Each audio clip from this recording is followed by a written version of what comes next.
Welcome back to Factory Sealed. It is April 22nd, 2018. My name is Eric Peters, and joining me today, Mr. Dan Curtis, back from Australia. Hear ye, rejoice, for the saviour of the show has returneth. Oh, you mean Tom? Yes. No, I don't think so. After the last few shows shambles, I think it's good that I'm back. I don't know about that. We had a couple of good shows, except for a lot of the give issues. it 5 minutes before I go full robot just to disprove this. Sorry, I didn't hear what you said. You went robot. Yeah. Thought that might be the case. You still do the funnies.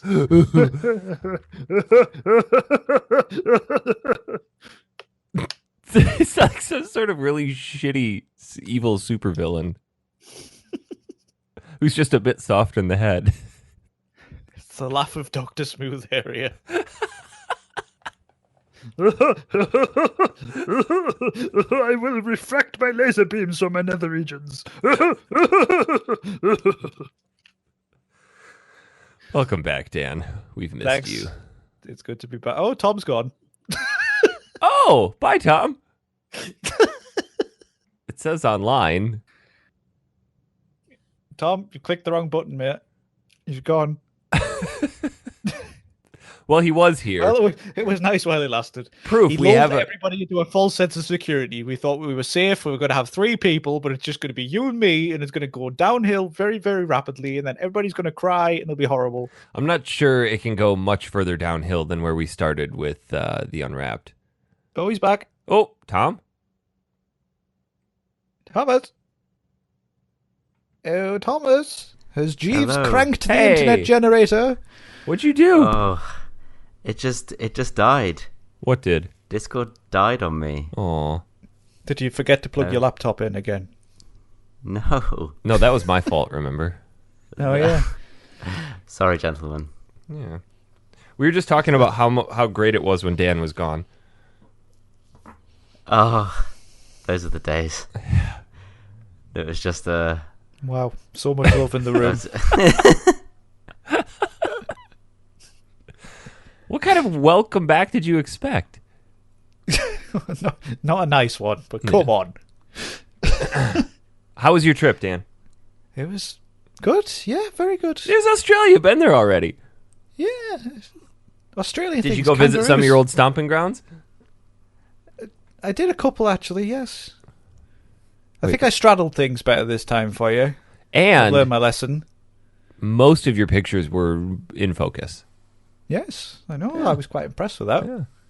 Did you pay tourists to take them?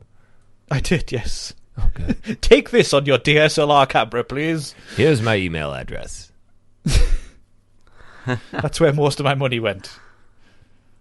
Just paying for tourists to take your No, straddling but pictures.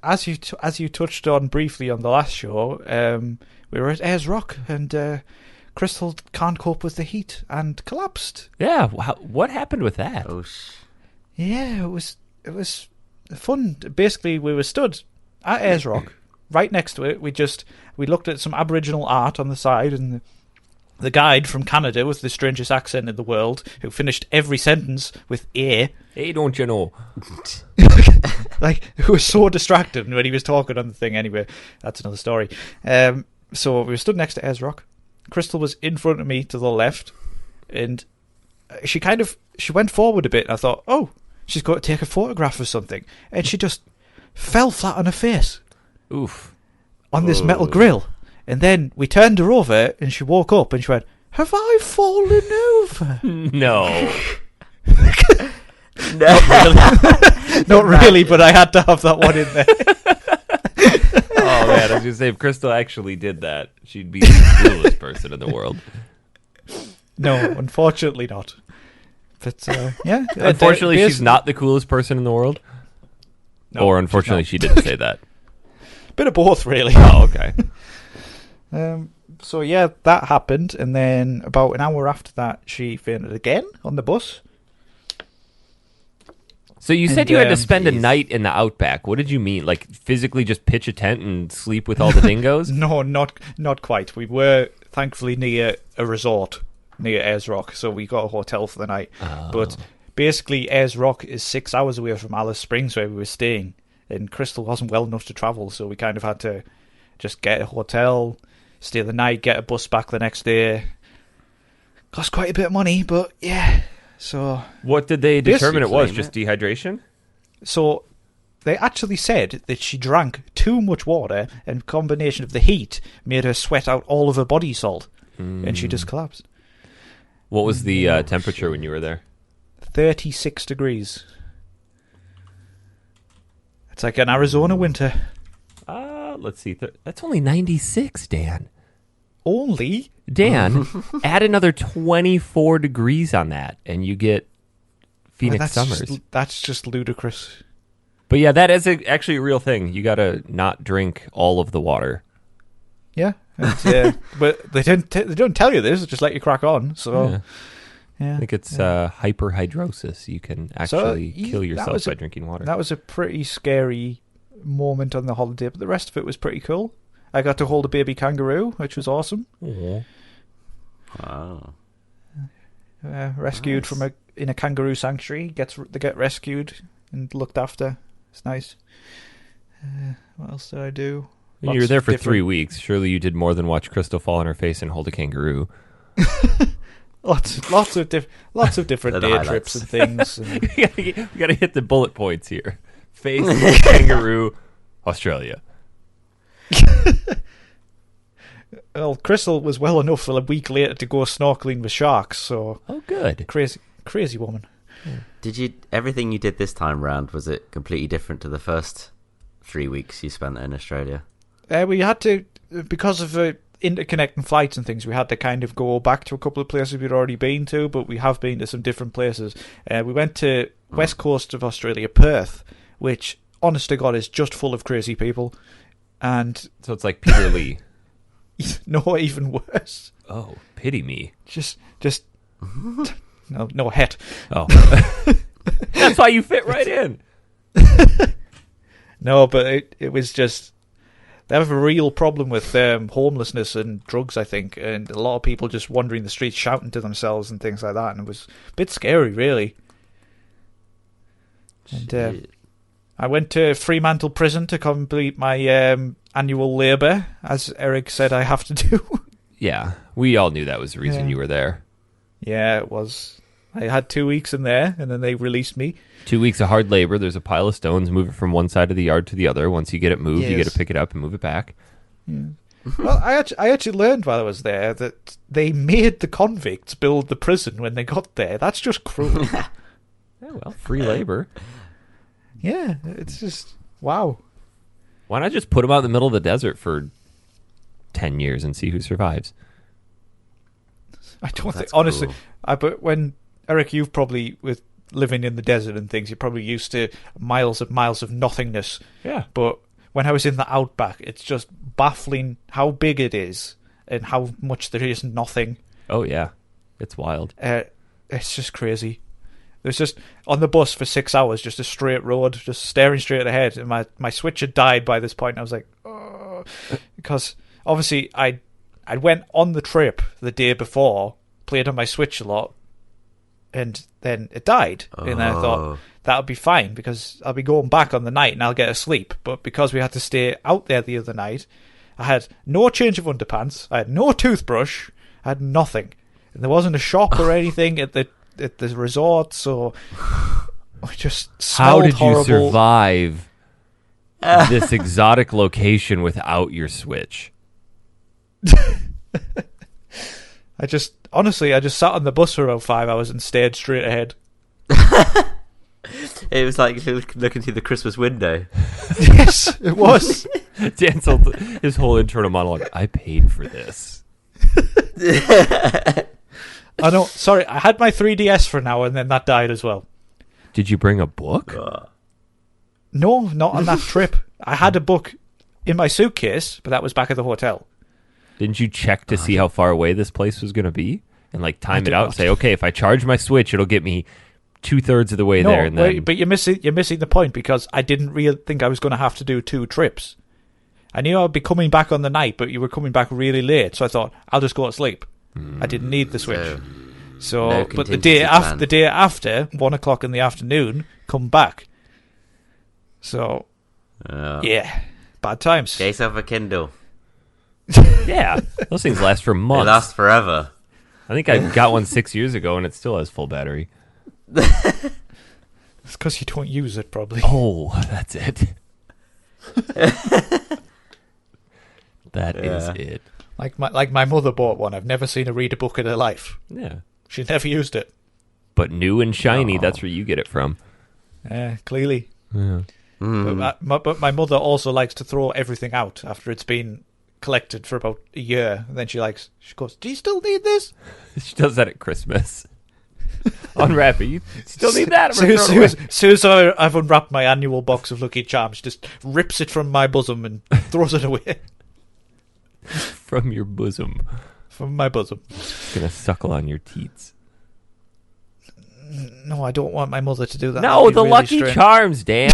I thought you went down a very dark path. No. This is an upstanding show. Come on. Exactly. Yeah. Yeah. Most of the I time. listened back to last week's show, and I was Mike held it together. It wasn't too bad. Yeah. Yeah. Speaking of which, can we rev up that bus in Mr. Tyson's direction? Oh, man, Mr. Mike Tyson's not here today. Well, he joined us before the Unwrapped episode to tell us that he was on shit internet and he didn't have his good microphone, and he just wanted to say hi. I don't know what would have been worse, for him to not be here or for him to be here and just have it fall apart with him in terms of his audio quality and connection. I think in terms of longevity of mocking him, probably not being here would be best. Yes. Because let's not forget the Ethernet cable incident. Yeah. How can we ever forget? Which one? Oh yeah, there was multiple. What did you do last week? Oh, the last show when I was down in Tucson. Oh yeah, it was you, because you were on dial-up. Yeah. Well, it wasn't Yeah. dial-up. It just wasn't gigabit internet. I had to suffer with like 50 meg down instead of 1,000. Ugh. Oh, bless. Plebeian internet. How does... God, I know. that's bad. Here's me getting 34.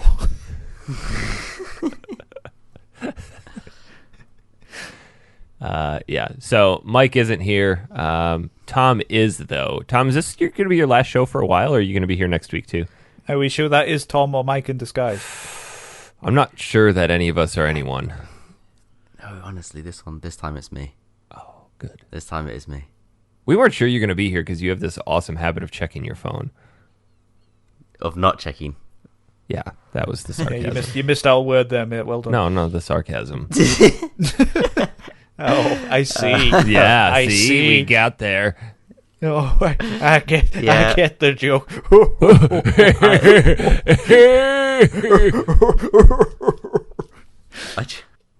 No, but I had my phone. I gave you guys a good gift though by showing off the Donald Draws app to you all. Oh my God. Talk about an unintentional accident or an unintentional bit of hilarity. Oh, you set it off big style, that man. So for anyone who Yeah, doesn't it's- know, the Donald Draws app is a app that creates a GIF of Donald Trump signing a bill and then holding it out and showing everybody, but you write what you want and it appears and makes it into a GIF, and we have just been going crazy with it. I don't think it stopped for like a week. The penis tally chart. That one was so good. I couldn't believe it. We were trying to figure out where Tom was, and then one of them popped up. Tom, where are you? No, Tom, where you go. Where you go? Brilliant. I'm just trying to look through them. There's been so many. Oh, yeah. But yeah, this is my last show for whilst I live in England. Woo! Send it off big style. Yeah. Are you getting teary-eyed to leave the motherland behind? Oh, I've had my pinky up the last 20 minutes. Oh God. There must have been a lot of sirens going past, was there? Are you when you fly out, are you going to have some sort of fanfare, or do they threaten you to never come back for fear of treason? I'm hoping it's the former. But I think it's quite a loyal nation, to be honest. I think they might get a bit funny about it. I don't think I'll be allowed back. You don't think so? Yeah. As long as when you and Kat leave and that airplane takes off the ground, you both have your pinkies stuck up as high as you can in the plane. I have to throw my British passport in the trash as I board the plane. Just light it on fire. Well, this thing's junk. Ain't going back there. I don't need this anymore. Just an army Not of where I'm Jews headed. saluting. American Tom, here we come, babe. This document ain't no good over there. See you later. Toodaloo. Do you know which Donald Draws gif I really liked? What? Wagwan, my bread friend. That one was funny. There are dozens. It's just a combination of his face and just the fact that you can put anything on it. Just endless fun. Oh, when they announced Shenmue on current gen. Mike, Shenmue on current gen. Oh God, we may have to Most share wonderful some of Shenmue. So you leave in less than a month. It's I think it's exactly 1 month today. 27th, right? 22nd. Oh man. I think it's 22nd of April today. Yeah. So you won't. You probably won't be on until like June 3rd ish. Maybe yeah, later. that's probably a fair. Give or take 6 months. Yeah. Yeah. I reckon June. Yeah, probably June 3rd is probably. Well, realistically, you're only going to miss Right. 2 shows. You've missed more than that in a row before, Oh. and you've yeah, done that's far true, less. When I was in Japan, I missed 4 shows. I think Oh God. that's when Mike took over. Yeah, Yeah. but don't give him any credit. He's not here. Sad times. That's when Mike came along and fucked it up. Yeah. Why ain't he leaving yet? What an idiot. Guys, Hello. Nintendo released something yesterday. No, Friday. Syphilis? Mario. The new Nintendo Syphilis. Yes. I believe it was last found in Ocarina of Time as a disease a while back. That's what happened to Possibly. the town. Possibly on the Gosh Darn video game podcast. Oh. That's a throwback reference right there to a joke long gone. I like to play the long game with my jokes. Yeah. Nintendo finally released the lavatory. The lavatory? Label. Yeah, the Nintendo lavatory. Oh yeah, the we Labo. invented the Nintendo Lavo while you were gone. Oh, okay. Oh, maybe he would have. So Tom doesn't listen to the show either. Clearly. No, God. Oh, God. Think I got time for this junk? I had to listen to last week's because I just had to see how much I got through under the bus because the description was all about me getting thrown under the bus. And it was pretty good. Yeah. My favourite bit was the bit about the animals of Het where we basically take a sheep and turn it into different animals. Yeah, tape a sheep to a sheep. And that's a kangaroo. Yeah. I honestly nearly spat out a drink when I heard that. We had a good time. Yeah, I can tell. Did either of you buy the Nintendo lavatory? I have not. Not yet. Not yet. Yet I did, however, go to the lavatory earlier. I don't know if that counts. Did you take your Nintendo? Not this time. Oh, so no, it doesn't count. Wait, Tom, you mean yet as in you plan on buying the Labo? I mean, I'll take a look at it. I don't want to rule out entirely, but Tom, I don't think it's for me. I'll save you some time, mate. Just get a cardboard box and you're pretty much there. And then draw No, some come lines on. on it, and then cut it, and then use it once, and then throw it away, and then light $70 on fire. No, come on, gentlemen. Let's not be too negative about this this piece of cardboard. Let's be realistic though. What you are paying for is the game, really. You're not paying for the card because they're giving away the cardboard for free. You can get the templates online. Yeah, but who's Yeah. going to go and buy cardboard and then score it and bend it and... Well, any adult who wants to keep their children happy, probably, I because the think- children yeah. will destroy the cardboard instantly. I think it's for adults and kids bonding. They over should have made something, this isn't out it? of metal, and it should have come with a tack welder. That way it's more Should have permanent. come with a firearm, if you ask me.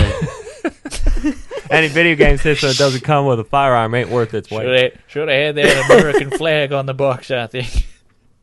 That order of freedom. You want some freedom with your Labo? I'm definitely curious to see if anybody has actually, anybody from our group has purchased this and get some actual feedback. It was on the.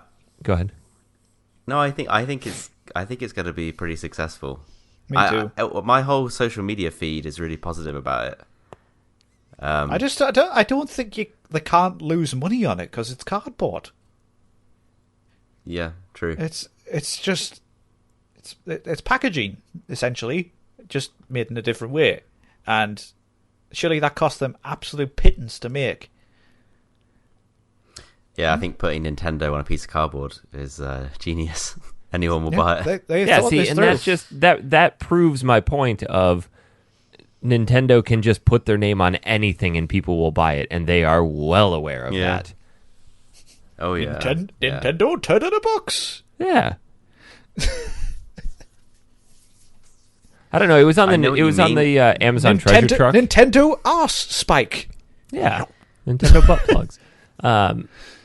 It was on the Amazon Prime treasure truck yesterday. I saw it come up and just ignored it. My buddy's like, "Oh my god, I got one!" What are you talking about? Like, why are you so excited you got one? He's like, "They're super hard to find." No, dude, they're not. Every store I went to had a bunch of them in stock. So Are you insane? Don't you realize God of War is out? yeah, who's Maybe got then- time to fold cardboard when you can be killing gods? Yes. I'm just curious. I mean, I know I was making a bunch of stink about it in the WhatsApp chat. I'm just genuinely not thrilled for it, but I understand I'm also not the target Yeah. audience. Yeah, I think none of us. And I guess the value of this isn't going to be in the material, the product itself. It's going to be parents and kids, I guess. I'm interested to see what people come up with as a new concept for it, because Nintendo is all about other people going and inventing things with it. So, But I it feels imagine like we'll see. it feels like the games are geared specifically towards that kit of cardboard. Like, what are you going to be able to do with it that's different? There's a programming suite you can use, so you can use that alongside your Switch and make new things. I think that's cool.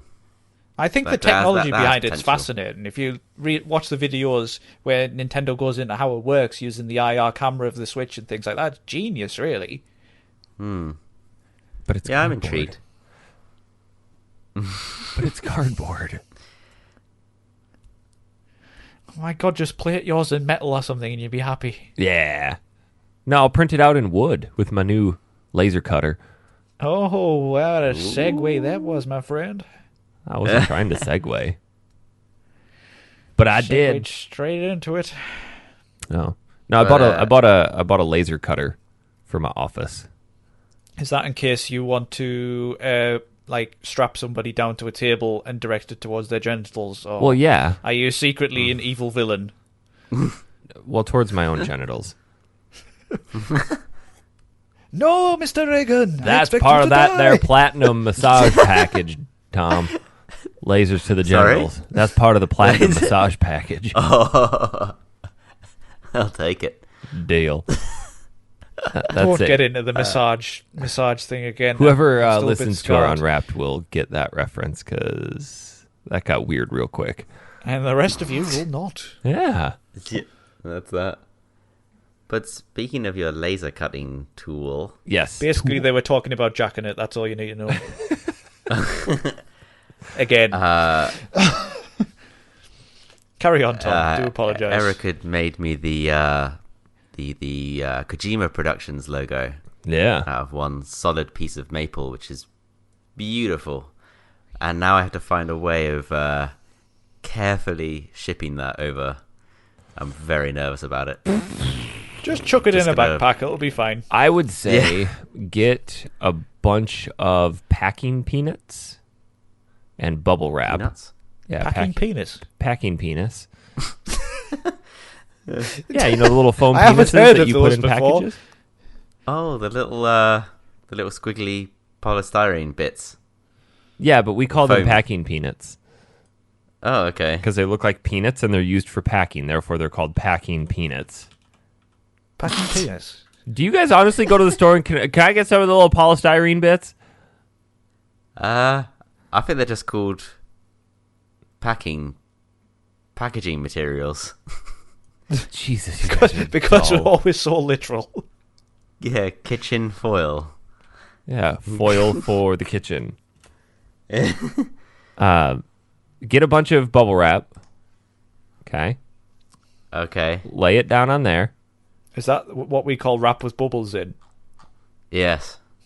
Bubble wrap. Do you seriously Yeah. call it wrap with bubbles in? No, I'm taking That's what it says on the label. Wrap with bubbles in. Oh, okay. Fill it with a bunch of packing peanuts and then quadruple wrap it again. You should be fine. Okay. Yeah. And I'll put it in hand luggage probably so I can Oh yeah. not give it to the dudes that sling Yeah. bags. Just tape it So to you your got- chest. See, guys, not only do we not talk about retro games, we also give you packaging advice. That's how good we are. Yeah. We're a jack of all trades show here. Factory sealed Jack of all trades show. Jack it off trade show? Jack in it Yeah. trade. That's a very different thing. That's where Tom goes when he's not here. That's why you're into those weird massages. Oh yeah. They go to that jack it off. It's all adding up now. All the pieces are evidence is finally mounted. starting to fall into place here after what 7 years. Yeah. But Oof. keep it on the down low. Keep it on the down low because I've still got to You've go been doing across this the for border. 7 years. I've known you for 7 years now, Dan. What? Bitch, please. What? Ugh. Sorry. That's a long time. It is a long time. My eyes are still burning off the rabbit pie farts.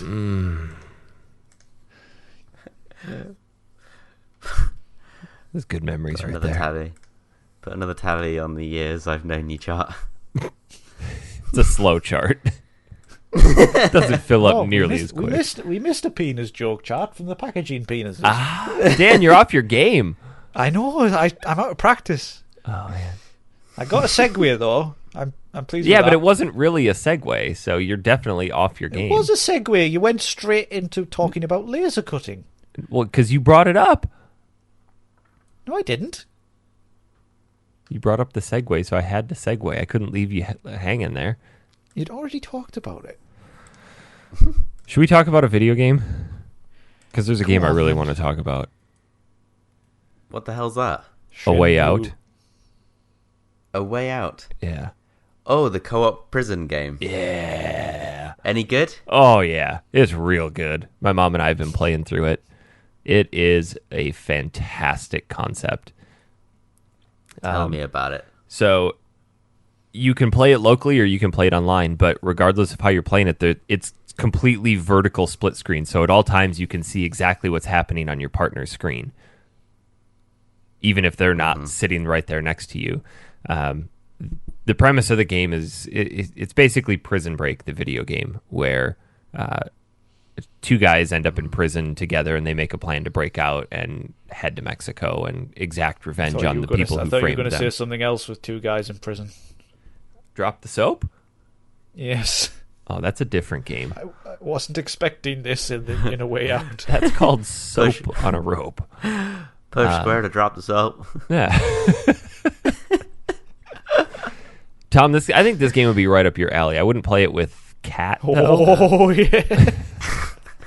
There he is. I wouldn't play it with Cat, though, or someone who doesn't really play a lot of video games because Yeah.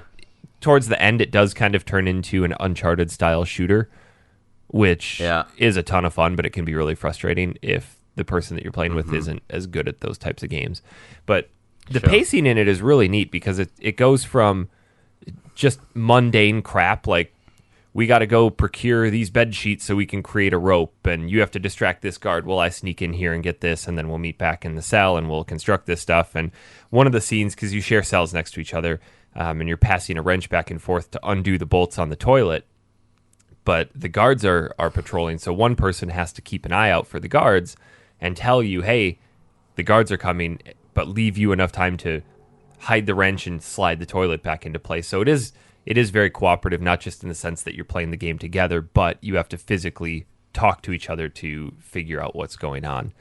And the pacing is really cool in that there's scenes like that, then there's scenes where you're just walking around and exploring, and then they have these stupid side games. Like, you can just play darts. And my mom and I will stumble upon those, and we'll lose an hour. There's one where you're in a trailer park, and there's a couple of hillbilly kids pitching baseballs at each other, and you can have one of you pitch the baseballs and the other person hit it and just see how far you can hit it. And we played for 45 minutes trying to best each other's hits. So just stupid things like that built into the game that you don't have to do any of, but it's really neat. It's not very long. I mean, it was only $30, so. Now, correct me if I'm wrong, but only one person needs to own the game, correct? Yes. Oh, yeah. Yep. That's such a cool idea. Yep. So couldn't you just play it with all your friends? I could. Nice. And people you podcast with? But you're 8 hours ahead. True. Tom is about to only be 3 hours ahead, and then part of the year, only 2.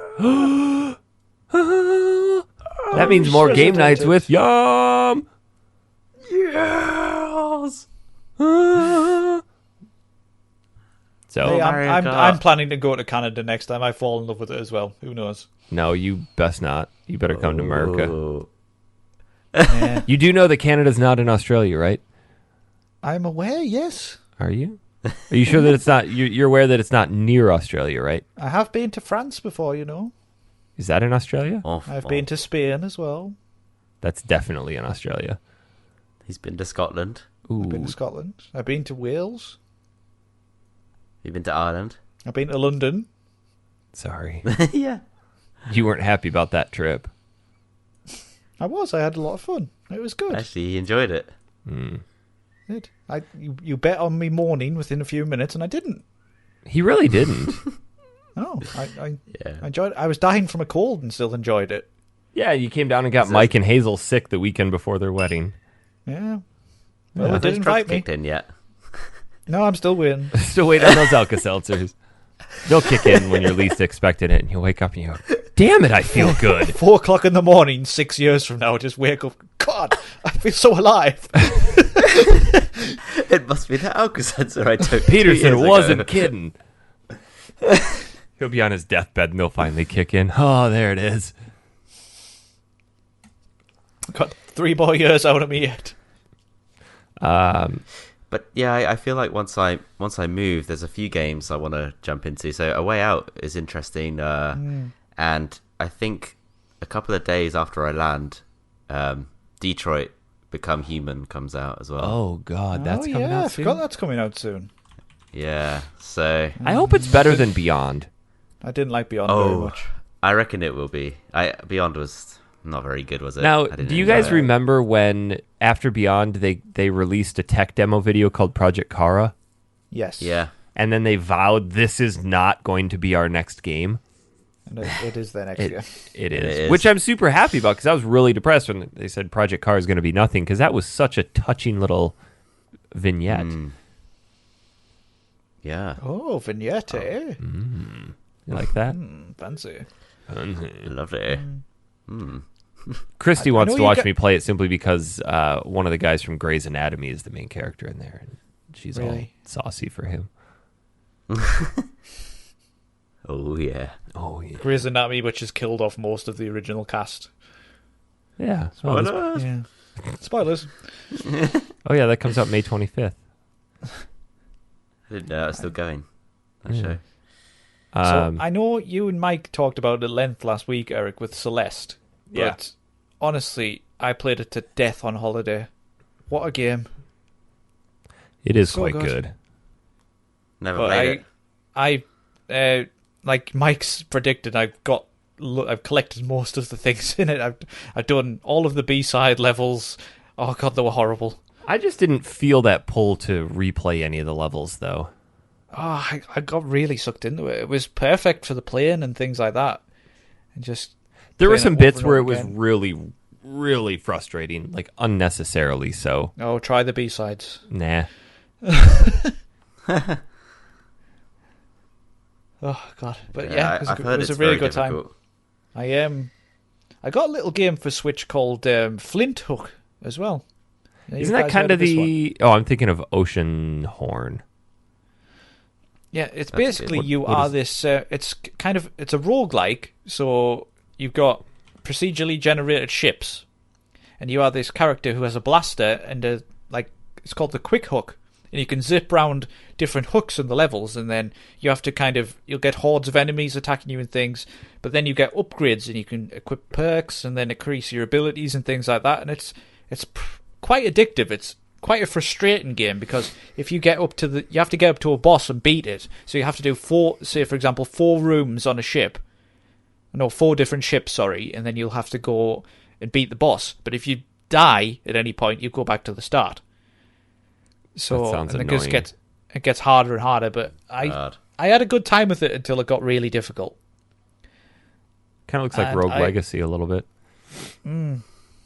There's some loads of cool little games on the Switch. I picked up Metropolis. Don't know if you guys have seen that one. No. Sort of like a graphic novel kind of game. Those games, one for you, Tom. Metropolis Lux Obscura. Oh, is that That's one what that I'd it's sent called. you a recommendation of where they have the sensor bar Yeah. over the character, but as soon as you blow it up, the sensor bar goes opaque and you can see their boobs? Exactly. Excellent. Dan's like, well, I'm downloading this. Oh yeah. It's not a Tom game anymore. But you guys did mention this last week, how hard it is to find things on the Switch, and it really is. Yeah, you have to It's know an the exact absolute title. shambles. Yeah. Oh, you know what else is coming up for Switch? Dark Souls. Night Trap. Yes, it is. Oh. Yeah, they're doing a limited physical release. Yes, Well, I there's remember something I'll have to reading not buy. I'm gonna buy it and keep it sealed. Oh, No, there's but a surprise.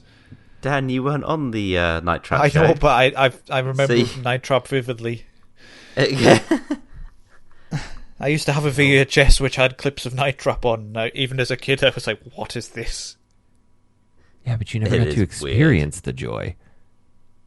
Yeah, I can imagine it's pretty bad. It is quite bad. If you want a piece of 1992 on your Switch, why not? I actually started Mario and Rabbids as well, which is surprisingly good. Yeah, I heard that they did really well with that game. It's basically XCOM with Mario. Mario.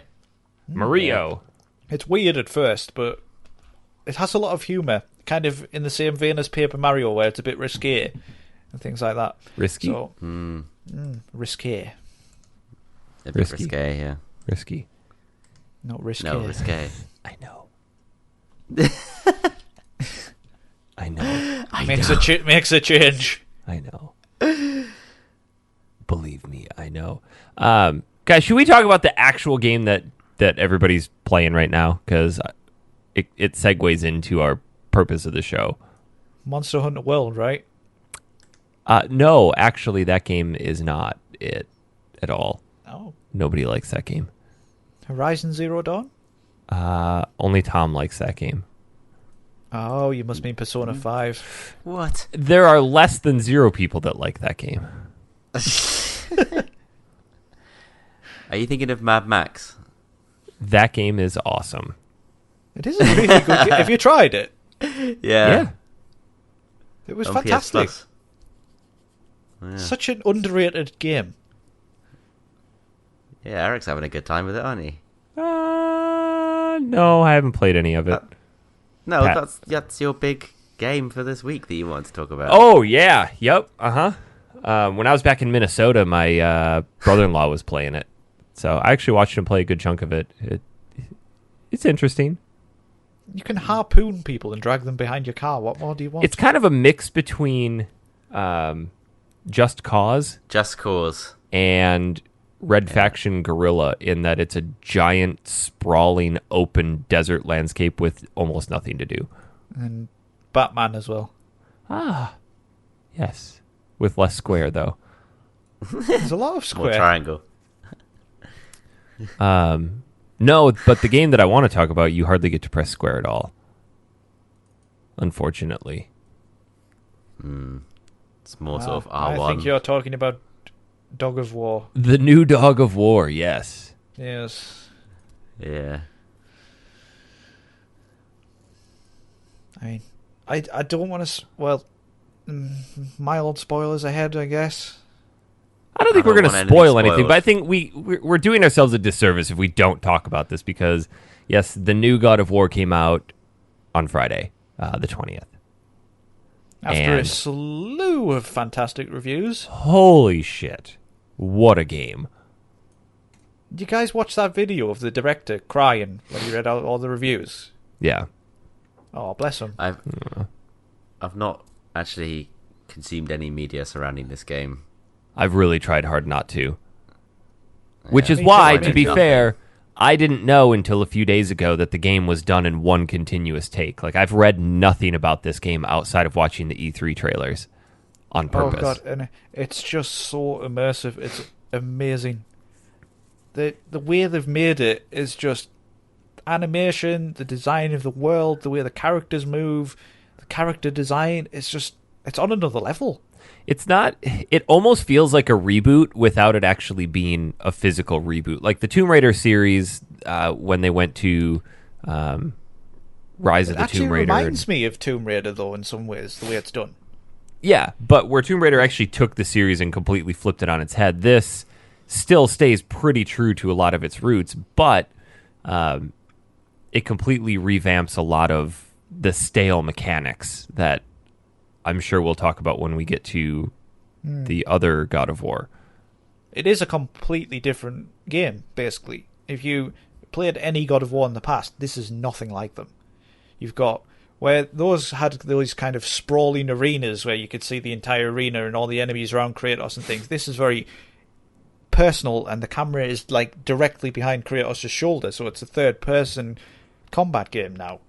Well, I think that a lot more narrative behind it.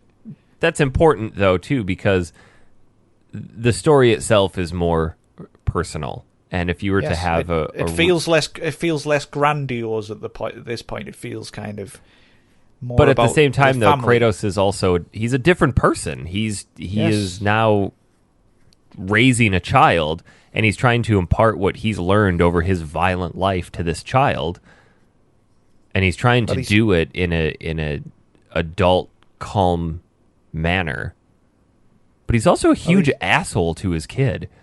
Yeah, well, that's just his nature. He's kind of... I think there's more to the story than you might realize at this point. I don't know how far you are, Eric, but there's a couple of allusions to it later on, but I won't go into it too much. I'm probably 3 or 4 hours into it. I'm probably not nearly as far as you, but it's really neat how they're trying to humanize Kratos, because in the first series of games, if you watch the developer documentaries about the original God of War, the whole point of the game was we need him to be brutal, unforgiving, violent, pissed off, just an angry human, and that was Kratos for 6 games? Yep. And now we're seeing him switch into this different persona, not Persona 5, Dan. Okay. We're seeing him switch into this different persona of being calm and cool and collected and trying to leave his violent past behind, but he can't seem to do that. Wherever he goes, this violence just seems to follow him. Poor Kratos. The voice actor for Kratos is so good. He is. He's fantastic. It's not the original voice actor. Literally perfect. No, he's changed. No. I know. So I was playing this last night with... the PlayStation Gold headset, which has support for 3D audio, and they released a specific audio profile for this game for that headset. It's just wildly immersive if you're able to play it with any of the PlayStation headsets. That's quite impressive. Because it gives you that effect of having full, complete surround sound without having to have all the speakers and all the obnoxious noise. It's such an interesting game because it's taken a lot of cues from modern games. We've moved with the times, and like you say, those old mechanics might have got a bit stale and things like that, but it's kind of, they've looked at mechanics from other games and kind of thought, how can we do this with God of War? I don't know how far you've got, Eric, but there's a certain point where it kind of opens out a bit and it's kind of got open world elements, which I was not expecting at all. Yeah, I think I'm right at that point. I actually just got to the point where you can upgrade your axe. Yeah, you're basically there. And I wasn't expecting that at all. And there's side quests and all kinds of stuff, and it's it's got a more of an RPG feel than the originals. It's a little overwhelming, to be honest. What were you going to say? It's clicked for me straight away. It really has. Does it borrow from Dark Souls at all in terms of mechanics? So they have switched the combat. Before it was square and triangle, and then now they've switched it to R1, R2, with L1 for blocking. He has this shield that just kind of appears on his wrist when he blocks. So you can do some parrying, and the combat is more tactical than in the past. There is classic controls, though, if you want to switch back.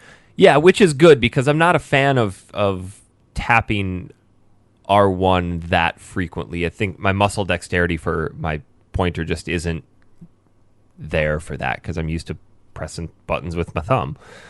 But you can switch it. Apparently, though, once you start unlocking more abilities and different runes and combos, the traditional setup of the default setup is ideal for that. The combat is very, very brutal and visceral, though. How many times did you die to that first ogre, like the very first one? Oh, none. Bullshit. I didn't. Yeah. I have died from random enemies a lot, though, because you can just wander into somewhere and an enemy will be like 3 levels stronger than you and just decimate you completely. That very first ogre that you fight with Atreus. It's a troll, dearest. Probably died 6 or 7 times from it, just figuring out the combat systems. And I just threw my axe at it.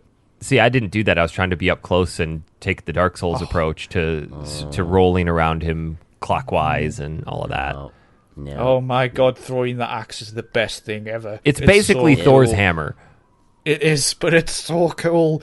You throw the axe, so there'll be an enemy coming towards you. Throw the axe, it literally embeds itself in the head, and you press triangle, and Kratos just summons the axe back to his hand, and you just throw it again, and it's just brilliant. What's really cool, though, is so fun. You can be really tactical with it, where you can chuck the axe into the wall behind an enemy, and then move so that the enemy is between you and your axe, and recall it, and it hits them from behind. You can also trip enemies over with it. Oh. And you can pin them to walls. I like the stagger meter that they've put in there now, where if you're, you can sheathe your axe and you can just fist punch people, and their stagger meter gets up quicker. And once it goes into stagger, you can press R3 and he just rips them apart. I got the moves like stagger. No, Dan, don't. No. That is a throwback reference and a half. That one. Oh God, that's a long one. Yeah.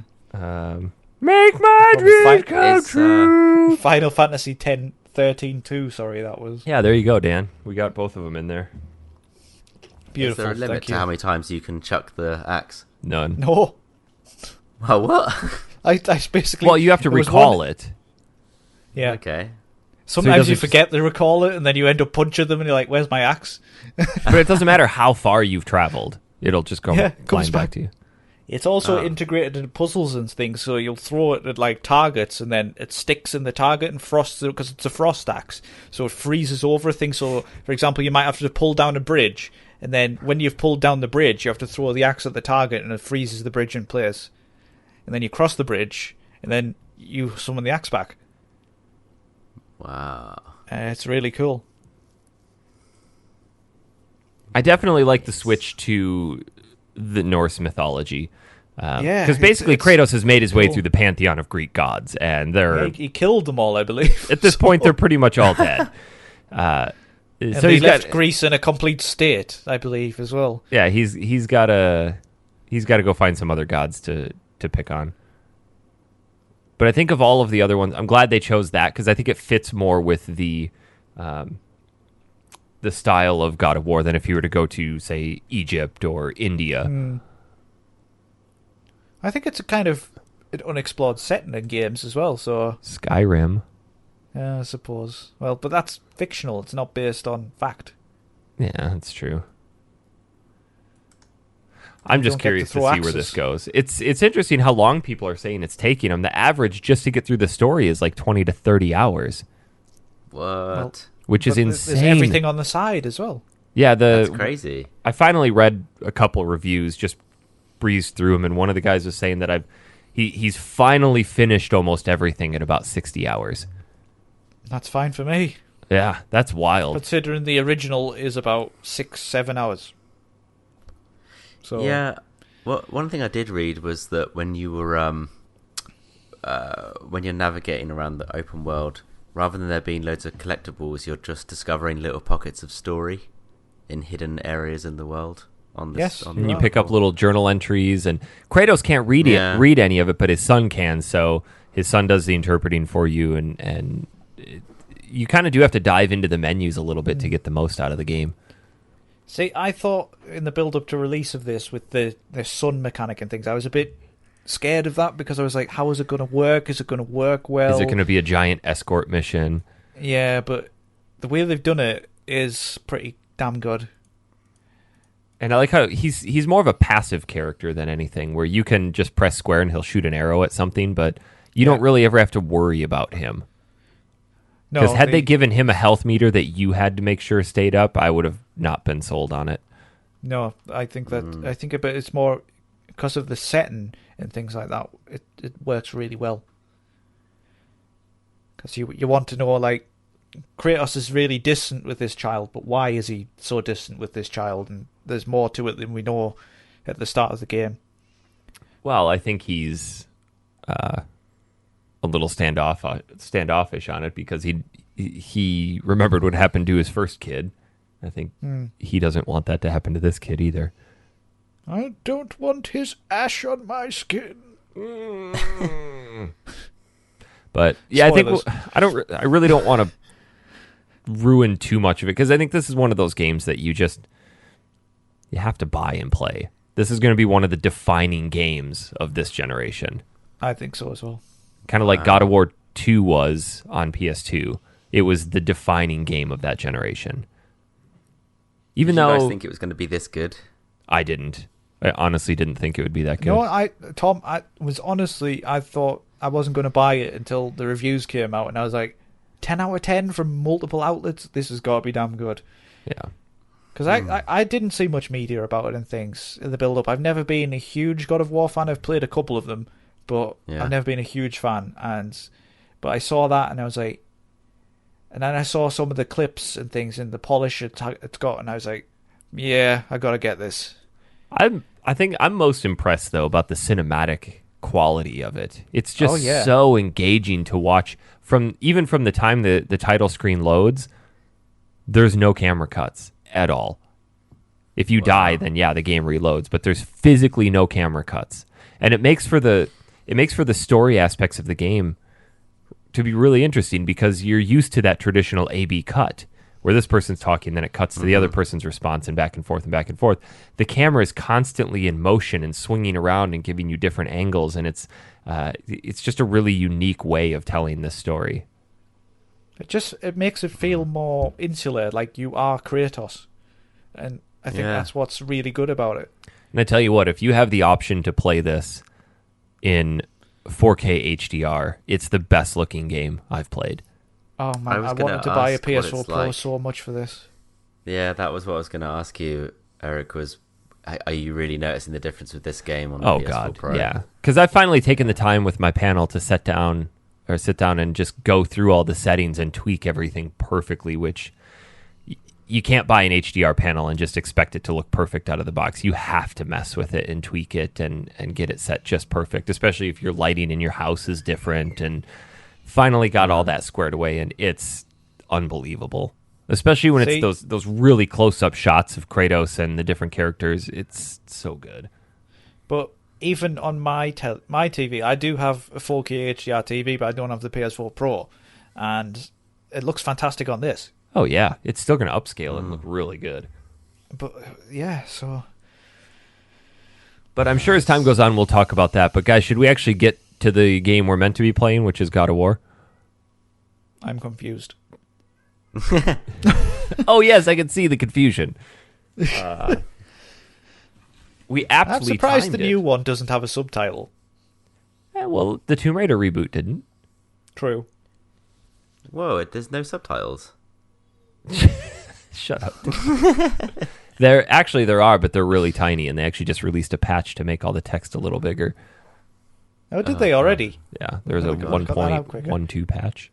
I don't know how they don't notice these things when they're making the game. Maybe Has because they're nobody played playtesting Dead them Rising on. 1. I think they're playtesting them on TVs that they're sitting 3 feet from and not 15 feet. Well, Yeah. they should play test them on Bad different QA. things. Yeah. It's like when Dead Rising came out and you played it on not an HD TV. It was just microscopic blurred text. It was horrible. Well, I don't think It they was were a anticipating people not playing it on an HD TV. Well, Yeah, I HD played- TVs weren't very common then. No, No. they weren't. Same with I played Fallout 3 on a non-HD TV and I Oof. couldn't read anything. Oof. Yeah, Oof. really painful. Because so much writing on that game. Yeah. But no, we timed it so that we're playing the original God of War this week to coincide with the release of the new one. Wow, that was well done by us. Happy accident. It was an accident. Because this show is technically a makeup from last week. We're supposed to have recorded a week ago. So, Oh, yeah. yeah. And then we're recording again next week. So 2 shows in a row. Are we? Well, yeah, next week is the actual show date. Well, it would have been And nice what- if you told me that in advance so I could start playing whatever we're playing. I don't know what we're playing next. Oh, great. Yeah. Yeah. Yeah, we don't know. We'll figure that out. But no, we're going back to the roots of Kratos and the original God of War on PS2 from 2005. Wow, is that long ago? A very late PS2 game. Very late. Yeah. Well, When did the PS2 yeah. die off? PS2 died off. 2006 maybe? No, God, no. That thing was going strong into like 2010. Because Oh, God of but- War 2 came out on PS2. Yeah. Oh, good point. Yeah. Had a good life cycle. I don't know if they were still creating new games for it, but they were still Do selling you know, it. I don't know, maybe see what you think on this, Dan, but I didn't find God of War, the PS2 series, to be particularly popular here. Like, it just wasn't a No, well, particularly it's popular not, it's series. not something that I ever got, so... It was Yeah. wildly popular here. Yeah. I think it's one of those games, that's one of those series that was more popular in North America than in Europe. Well, I didn't know anybody that had ever played it. hyper-violent games weren't really that popular in Europe, were they? I don't know. It was really violent, wasn't it, God of War? It was probably I don't- one of the most violent games released to date for that. Yeah. Yeah. Because that was what the whole production was revolved around. It's like, let's just make this as violent as possible. Interesting. So, yep, came out March 22nd, 2005 for the PS2. Kind of a flagship game. I remember when this first came out, I had no idea because I'd gone off to college, so I kind of lost the ability to purchase a bunch of new games when they first came out. This one just kind of flew out under the radar for me, and I came home to visit some friends, and they were playing it. I'm like, what the hell is this? Gotta have it.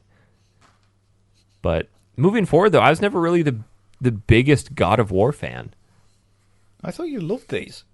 I do. I like but you I liked them played as the well. hell out of the original one. I played the Do you remember the Chains of Olympus on PSP? I played that loads. Chains of Olympus and Ghost of Sparta. I played a little bit Yeah. of 2, and then I've never actually played through all of 3. I Not to have be confused 2 with copies Ghost of Attack it. of Sparta. That's a completely different game. That explains how his skin got white. and how he has a son in this pseudo sequel. Yes. You've never finished the third one. I haven't. Funnily enough, that's the only one I played until this point. Well, isn't the new God of War picks up directly after the end of 3? Sort of. Because he's left Greece in shambles and he heads off for distant lands. Well, at the end of 3, spoilers, he stabs himself with a sword and then you think he's dead. And then he post-credits scene shows bloody footprints going away somewhere. So... Yeah, so it's Kratos heading off for unknown He is lands. literally at the end of God of War 3, because he's on his quest, really, he has destroyed all of Greece. He's killed all of the gods, and that in turn unleashes plague and floods and volcanoes and all kinds of stuff on the people of Greece. So he just kills everyone. I do remember watching my mom play a bunch of God of War 3 and remember how grandiose it is. I mean, the camera pans back and you're climbing up a side of a moving mountain, and then it zooms in and you're fighting on the fingernails, and it definitely had that spectacle to it. But after playing the first one, though, I've got that itch to bounce back through some of the older ones.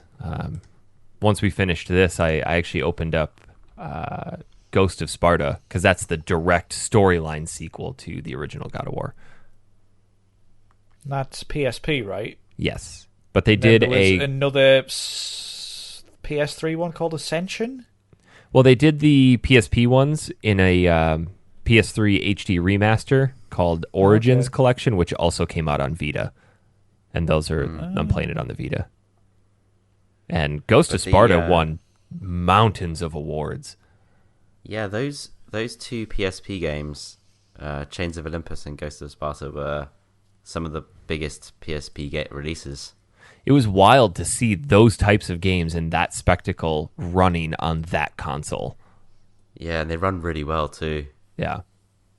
And they're really fun to play. So for anyone who doesn't know who Kratos is, this game obviously is kind of his beginning.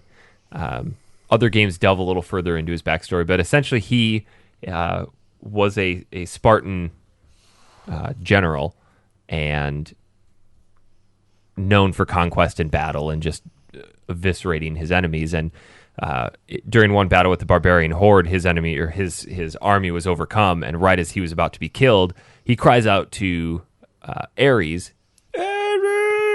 and says, "If you kill my enemies, my life is yours." So Ares accepts the deal and smites all of his enemies, and he becomes a servant of Ares. And goes... You mean Aerith? No. I was calling her Ars.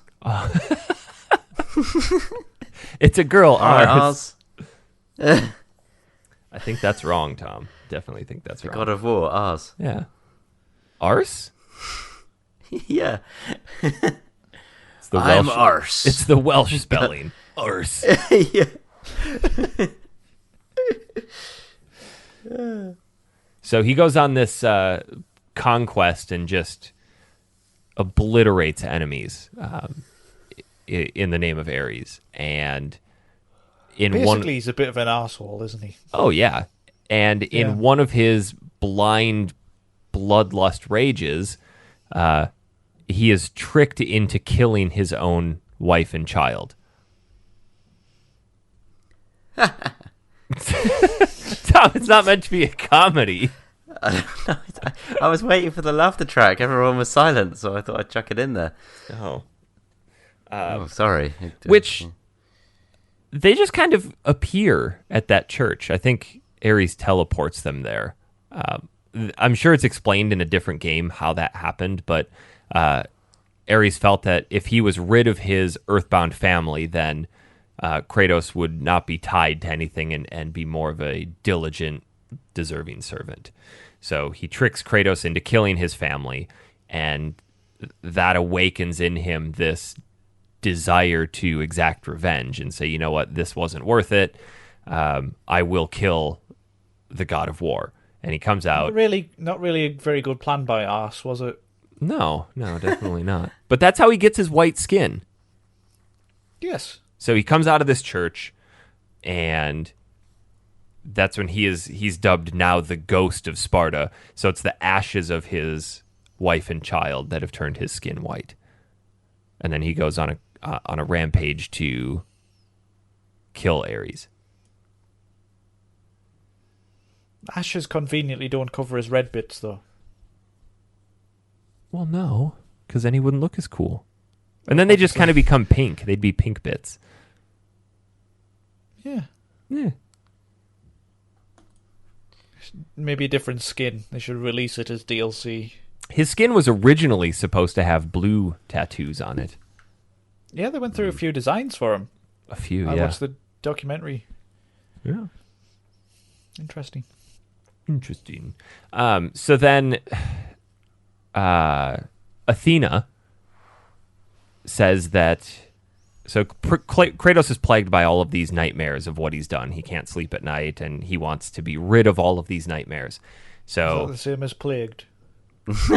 I knew you were going to pick up on that. Fucking bastard. He's plagued. He's plagued. Yeah. He's plagued by him. Okay. Yeah. So Athena says she will relieve him of his nightmares if he kills Ares, the god of war. So that's the whole point of this game: is you're on your way to kill Ares. Yeah. Yeah, basically. As a mere mortal, and no mortal has ever killed a god before. Which makes sense. Yeah. Before we get difficult. into it properly, I just want to talk about... I know this is an 18-rated game, and it was done for the violence and things like that, but I also feel like they put an endless amount of gratuitous nudity in it for no apparent reason. Heck yeah. Which is... It's just like... It's kind of... It feels like the fantasy of a teenage boy, this game. Just in a way. blood, gore, and boobs. Yes. It's a weird childhood fetish. It's It like is. a Duke Nukem type. Yeah. Yeah. With it's less just- shit, though. There's just one point where Kratos is on a ship and he wakes up with two women in his bed, both with the boobs out, just going, "Oh, come back to bed, Kratos." Be It's gone like- when I get back. and it's just why? It just doesn't really add anything to it. It's just there. This is true across all of them as well, isn't it? Yeah. Yeah. I don't know if this one will have as many... The new one will have as many boobs. I don't think so. Because I think it'd be a little cold for boobage. You never know. Yeah. Bit chilly. Yeah. This game picks up right away with its grandioseness. I mean, you're on a ship that's under attack. Raining. Yeah, it's raining. The Tom sea. picked up yeah. I'll let you guys take it then. No, we're good. You crack on. No, I did the story recap. I don't want to be the only one talking. But you always do. Never. So, yes, it starts off on a ship, and Kratos is using these ships to travel around Greece and conquest things, I guess. Conquer things, even. Dan, did you even play this game? Yes, but it's been overwritten by the new one. Oh. I'm so confused about which game is which. And then you have to fight a Hydra. Which I don't Oh, know yeah, if immediately. the demo consoles were out over there, but this was what was in the demo units at the stores that you could play. Was yes, the battle they did here release with the They Hydra. did release a demo with the Hydra fight on, I think. I never played it, but I read this. Tom, did you make it past the Hydra fight? I know you got stuck. Yeah, I did. But I did get stuck because you're kind of fighting two different heads on either side of the boat. And when you stun one, he's kind of kicking around on the floor. And you have to jump up on the boxes next to him to jump on some I didn't kind of- realize that until I died about 4 times. Yeah, I didn't- that was the first part, and then the second part was climbing up the net in the middle to fight the head. He just kept kind of screaming me off the edge, and I couldn't get close to him, and I wasn't sure how, and I kept failing the mini game. The quick time events are hard on this one. Yeah, they really are. You don't get much time at all to act, and you can't see sometimes where where the button press is being prompted, or at least I couldn't. Well, you guys played the HD remaster, right? Yeah. Yeah. See, I got the PS2 version, and it's even grainier, so it's even harder. So it still holds up pretty well, though, I have to say. I think what's most impressive about this game is the fluidity of the combat. Yes, and the animations. Yeah, it's really nice for a game this old. I really like the chain Blades of Olympus. I think they're Chaos. a really cool idea for a weapon. Chains of Chaos. Are they? Blades of Chaos, yeah, not Chains of Olympus. Oh, there's something of Olympus at some point. I can't remember. It's the title of another game. I guess the new game must be the first one that doesn't have the Blades of Chaos. Yeah, and I was reading about why they got rid of those. And we kind of touched on it already, where Kratos is throw an axe and it's awesome. Obviously. Yeah, Kratos is leaving that part of himself behind. Right. So he's essentially a different person, and he doesn't need that tie. There's a scene at the start where he's kind of wrapping bandages around his arms, and I think that was kind of him reflecting on that. Yeah. That's not really a spoiler because it's right at the start. So I kind of hope there's a scene later in the game where he gets him, but I don't think it's going to happen. I could do without him. I like the axe. Yeah. So, for anybody who likes the Batman games, if you've never played the original God of War, you will love it because you press a whole ton of square. It's essentially all you press. And triangle occasionally. Yeah. Did you guys grapple very much? No. Because if you press circle, you grapple, and you can do other moves. But actually had a problem with that a lot of the time. It didn't work a lot of the time. Well, when you go to grapple, as soon as you grab somebody else, there's always so many enemies on screen that if you ever get touched by something else, it disengages. But you know some of the enemies that you fight until you can grapple them, and then you can do a quick time event to kill them. Yeah. Those ones, a lot of the times on the PS2 version, didn't work. You could be stood next to them, there'd be nothing next to them. You were pressing circle, wouldn't work. You have to be facing them. I was. From the front. I was. Not the back. I am aware of the difference. Okay, just checking. But thanks. Yeah, it was weird. Shortly after the Hydra, did you guys when you're in like the hull of the ship play the sex mini game? No. Oh, I forgot that you can go back.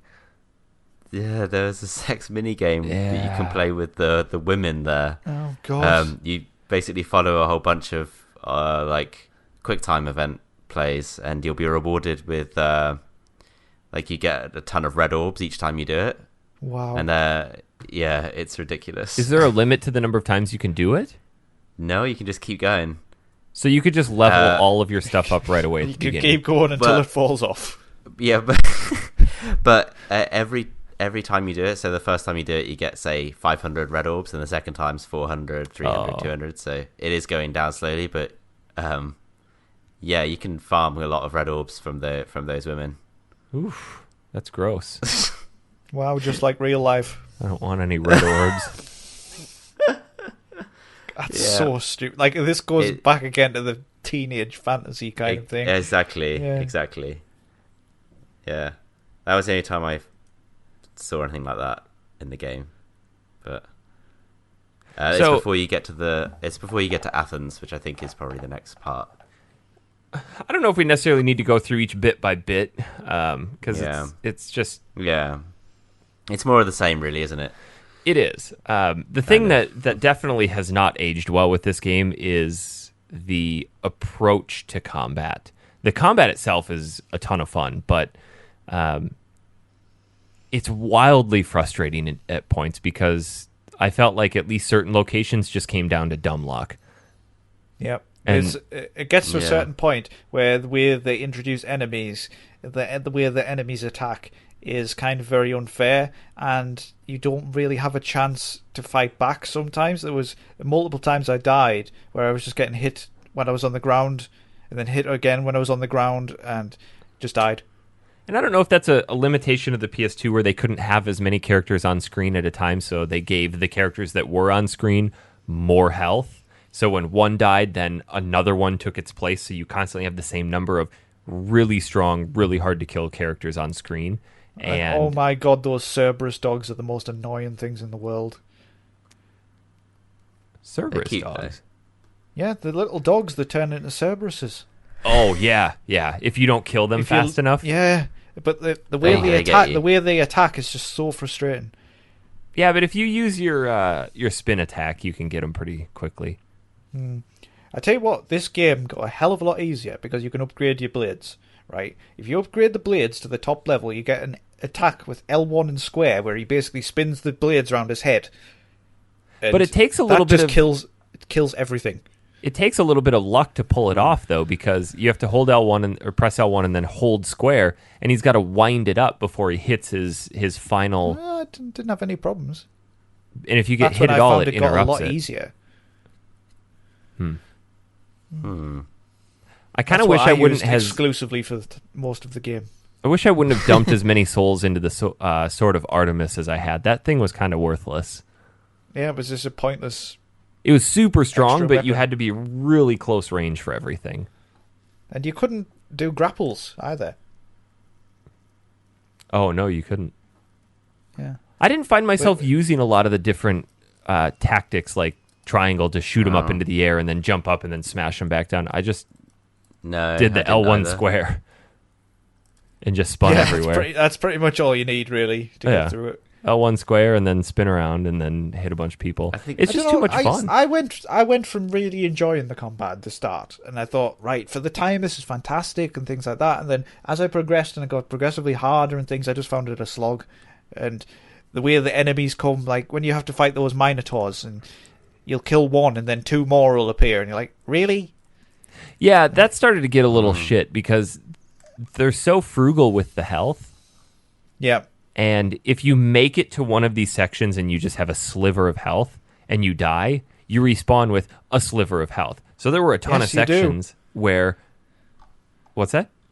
Yes, you do. I'm just agreeing. Oh, yeah. There were a ton of sections where I just had to get really stupid lucky. Like towards the end, you and I were talking about the ones with the conveyor belts that are going back and forth. Oh, that bit was so they have these big grinding wheels on the side with a conveyor belt that pulls you into it one side, but then if you walk forward, it pulls you to the other side, and you've got archers on static platforms shooting at you, and then you have all these harpies coming in that you have to try to attack, and the harpies do this dive bomb kamikaze explosion, and if you go kill the archers, they respawn, but if you stand there too long, fire comes out of the wall and kills you instantly. Yes, which happened to me right at the end when I had like two enemies left. After wave, after wave, after wave. It just never seemed to stop. And that's the only bit that actually got really frustrating. It's like, okay, come on now. Like, you've clearly gone past the point, at least in this encounter, of being sensible and enjoyable to, okay, this is annoying. I really didn't like that bit at all. I did, however, like the entire search for Pandora's box section. I thought that was really cool, really well done, and it was a lot longer than I was expecting. Oh, when you're on the back of the Titan? Going through the different mazes? In the temple and things, and all the different challenges and things you have to do, and I was like, when is this going to end? And it kind of had that sprawling level design, like kind of reminiscent of Dark Souls. Well, obviously this was before Dark Souls, but... reminded me of that because everything interconnects. You end up back where you start and things like that. I tell you, the bit I didn't like was the Desert of the Lost Souls, where you had to track down the sirens. Oh yeah, it was neat how you had to use auditory they were really cues. hard to kill, and you were getting attacked by two Minotaurs at the same time. Yeah, and stupidness. Did you use the keys of, I can't remember, the keys of whatever at the end of Pandora's box? The Muse keys. Huh? The Muse keys. Muse keys. Did you go and unlock that hidden door? I did not. I collected the keys, but did not find a door. So you go back to the rings, and you have to align them in such a fashion that reveals a hidden door, and you can go up and use the keys, and then there's a bunch of red orbs, and there's an instant health and magic upgrade. Sounds a bit shit, really. I think you have to unlock that in order to max everything out.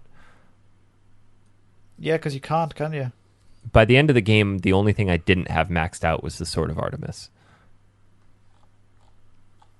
I think I hadn't done the Hades spell. Talking about spells, which one did you use? What do you mean? the most?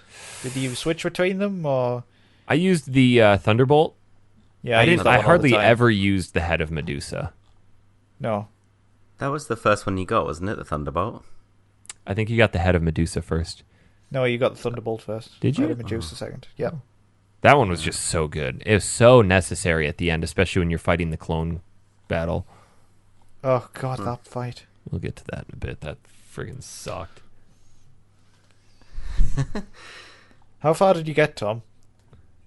I got to the sewers, So not far at all. but just before the Desert of Lost Souls. So not far at all.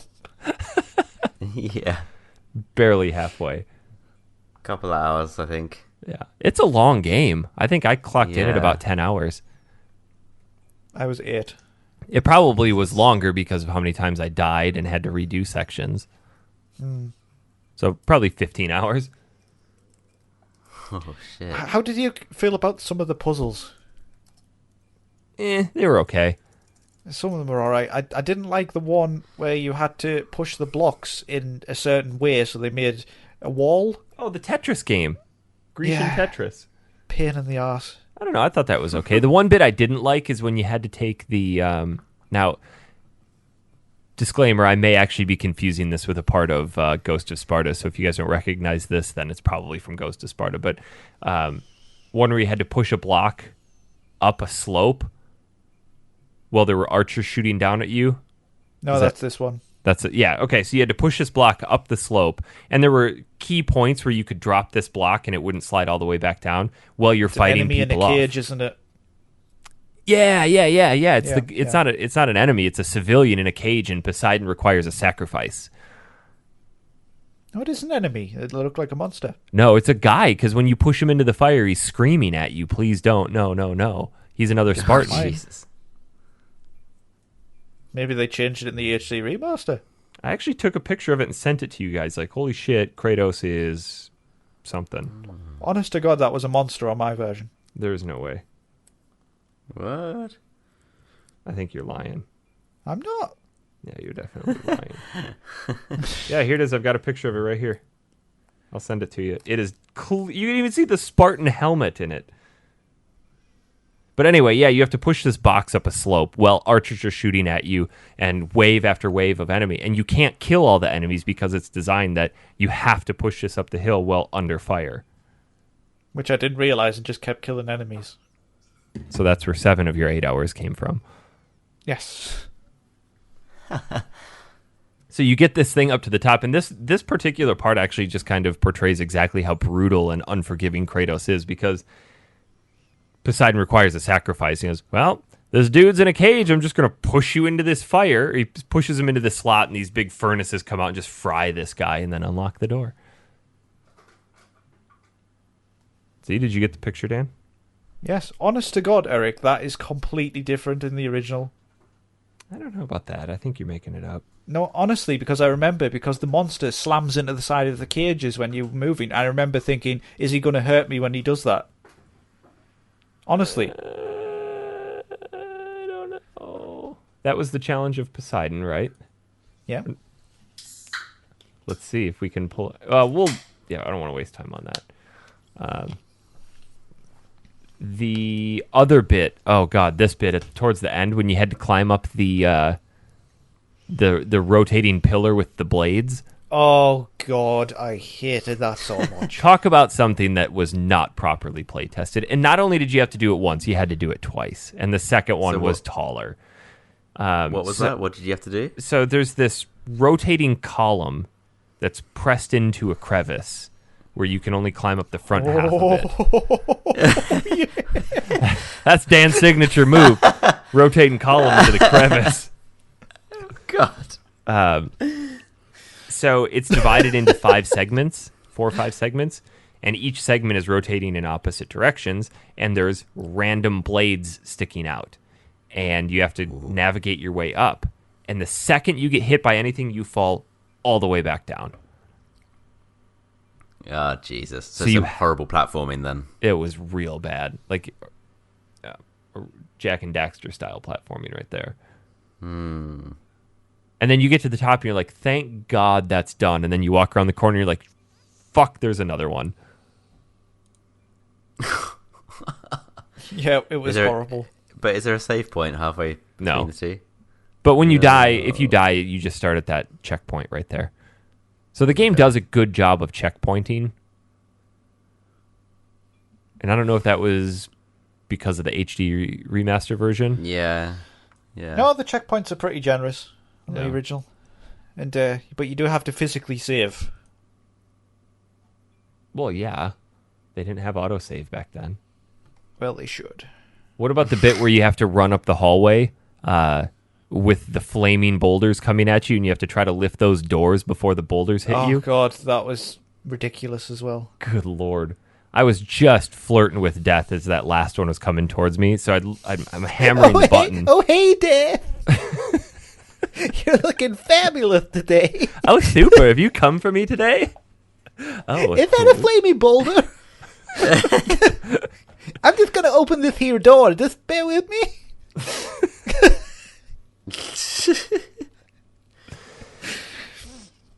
Can you go back to Australia again?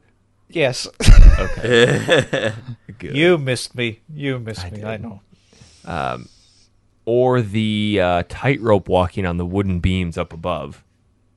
Oh, I wanted to mention this. I hate that. So there's this mechanic where you can walk on very narrow beams. And Kratos, I don't know, on other games you'd probably have a mechanic where you wobble to the side or you wobble to the right or things like that, but Kratos just wanders off the side. And sometimes he'll grab it and pull himself back up, but most time he won't. Yeah.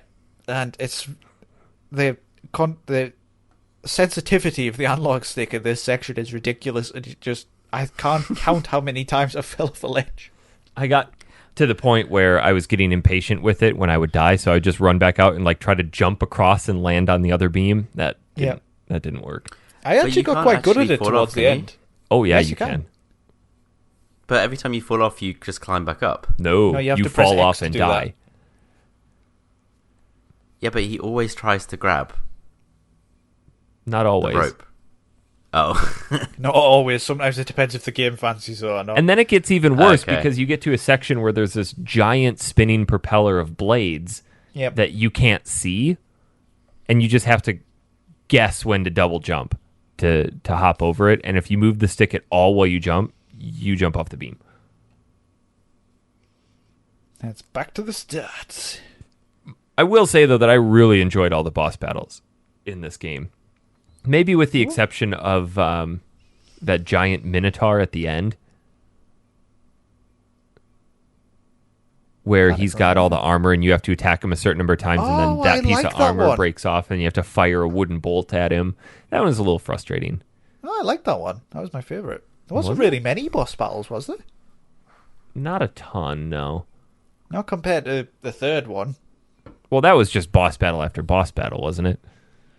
Well, there's a lot more to it, but there is a lot of killing of gods in the third one. Yeah, so essentially boss battles. Was the third one PS3 or PS2? PS3. 3 and then the remaster on 4. Oh. Yeah.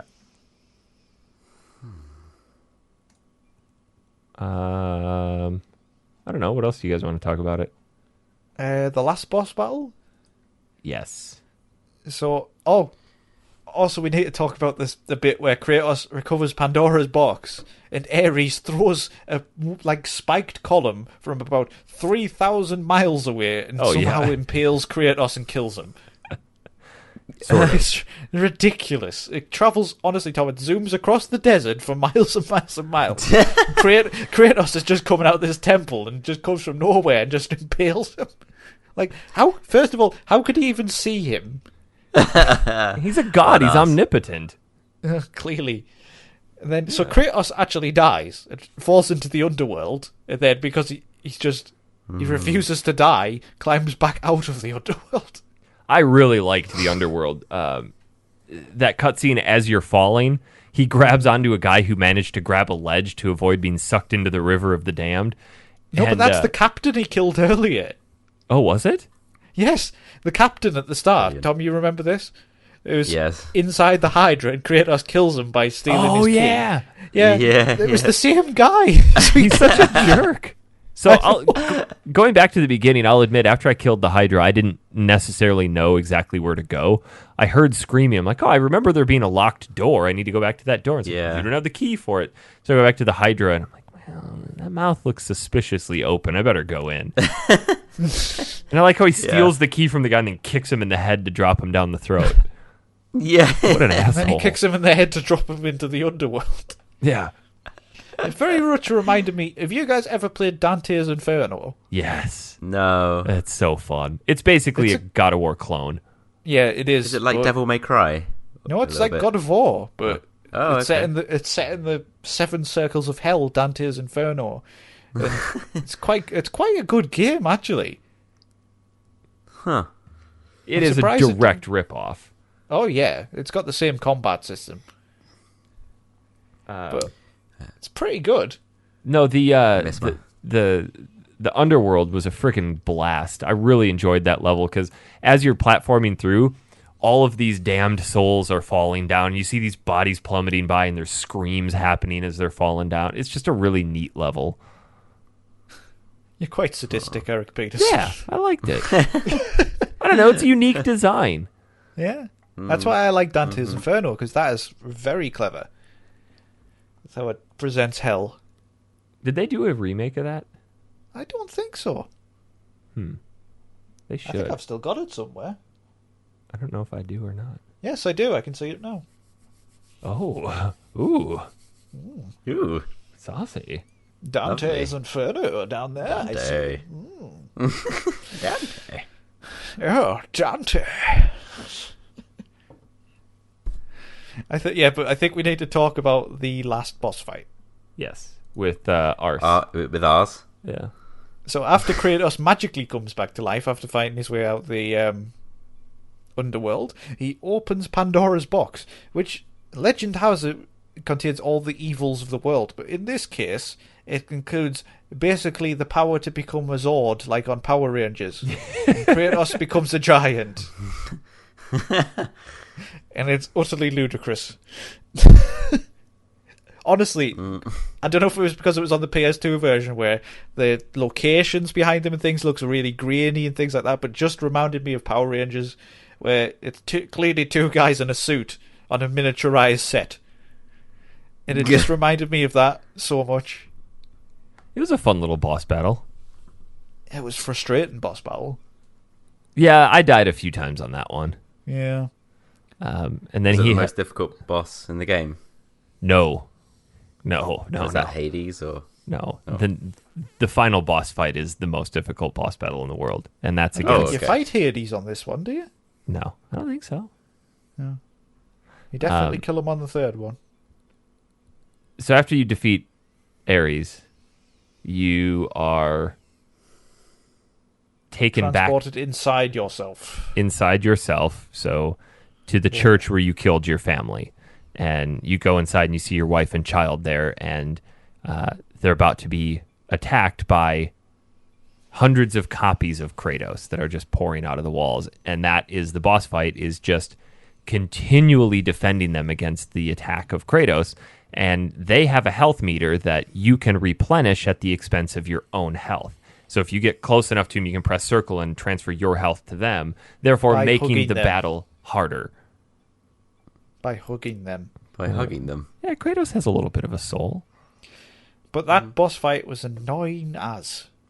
That's where the game lost me, was at the very end. I was able to get past some of the frustrating points, but this just came down to pure dumb luck.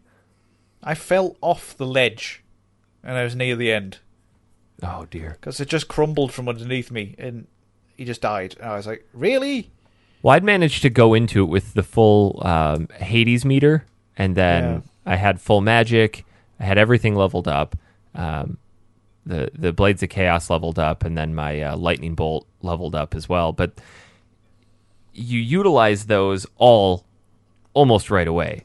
And then 2/3 of the way through the battle, this rotating platform shows up in the back with a guy hucking lightning bolts at you that take out a ton of health. So not only are you losing health, you then have to stop, disengage from these people that are attacking your family to shoot lightning bolts at this guy in the back. Yeah, and that's when your family set dies. up well. So I discovered a kind of a unique way to get through that is that the I don't know what buttons you press on the PS2 controller, but the Hades meter where your Spartan helmet gets full and you go into this rage mode gives you invincibility. You can replenish your family's health without losing your own. So right as they were about to die, I would launch that and then replenish all of their health and then continue onward. See, I didn't know if this was one of these bait and switch things they do in games sometimes where they are meant to die. So I let them die. I was like, that's not right. Oops. So, because it just seemed so overwhelming, the odds, and I was like, surely you're meant to lose this fight. You know, like on Final Fantasy where there's a fight you lose. Yeah, and you spend half an hour fighting it and you finally die and like, cutscene, here we go. Yeah. Yeah, it was definitely unfair, and that's finally where I got to the point where, like, you know what, I'm done. I'm done with this. I can't. There were a few other points in the game. Right? Yeah. Good. But this one was definitively it. In all, though, man, I loved this game. It was so fun to go back to and realize we had this in 2005. Yeah, we've bitched about it a bit, but overall, I was very impressed with the level design and the world building and things like that. I thought it was very good. I don't think you would have got games like Batman Arkham Asylum without this game. No, I agree. And stuff like that. That would make me very sad, Dan. Well, what's really interesting is we were originally, for this show, going to play Onimusha, which was a launch title for PS2, which basically has a lot of the same elements in terms of killing your enemies, absorbing their souls, and then using those souls to level up. You know, I've played Onimusha. I remember I loved it, but I can't remember it at all. Yeah. Well, I really wanted to play it for the next show, but I don't think Mike is going to be here for it, so really want to play it. I think the thing to remember though with God of War is that this came out in the heyday of platforming.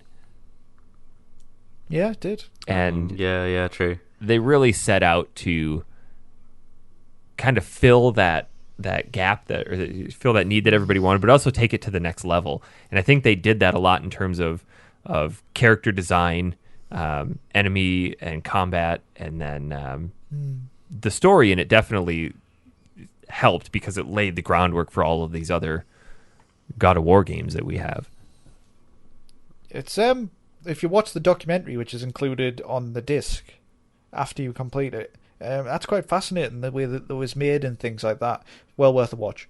See, and that was not on the remaster version. I had to find it on YouTube and watch it. Oh, I'm pleased you watched it though. It was interesting, wasn't it? Yeah, definitely early 2000s video. Oh yeah. Looked at that and we're like, oh man, that's how lots of fire and bad graphics. That's how people dressed when I was in high school. Ugh. Ugh. But yeah, it was interesting to see David Jaffe talk about the game because they were still in was it pre-alpha at the time they did that documentary? I think so. They were just getting ready to go into alpha mode. But talking about explaining how they kind of wanted to make this game bigger than a lot of games that came before it and things like that. That was what I found very interesting. And bloodier and more violent. Yes. Oh yeah. I don't know. I've got an itch to keep playing through some of the originals. Like I said, I have Ghost of Sparta loaded up. I kind of want to go through it timeline chronology instead of release chronology. I actually went to play God of War 3 and then kind of stopped because I can remember most of it. But yeah. Eric, did you have a chance to play the God of War 2 on the Vita HD collection? I started it, but then went, you know what, I kind of want to play Ghost of Sparta because okay. I just had a hankering for it. But from what I recall, that game is real good. Real good. Real good. Real good. Yeah. So, That's God of War. We got some questions on it, though, from our Facebook group here. If you want to find us on Marvelous. Facebook, facebook.com/group/Factory Sealed Podcast. Let's see here. Got a scroll Join past us, picture it's of fun. me in a pink Jeep. No, that's... Okay, so here we go. Dan C. Gilbert. Question 1. If you could mod the game to replace all the enemies with enemies from other games, what would you choose and enjoy slaughtering the most?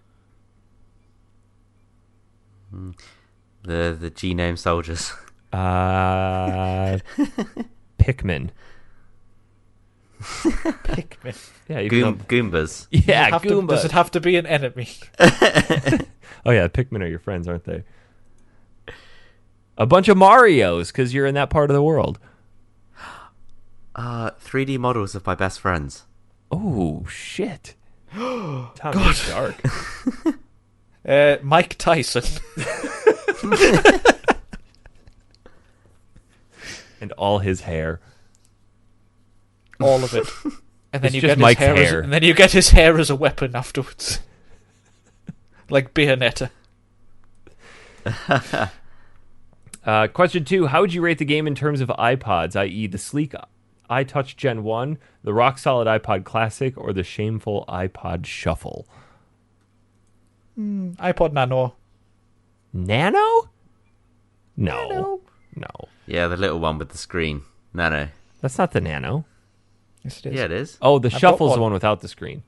The shuffle's the one for the little one with no screen. Nah, I'd go iPod Classic. Because it's solid, it's held up well. You can still play it today, but it laid the foundation for a lot of really cool shit. That's a good way to put it. Yeah, see? He knows his stuff sometimes. Sometimes. Ralph Caffrey.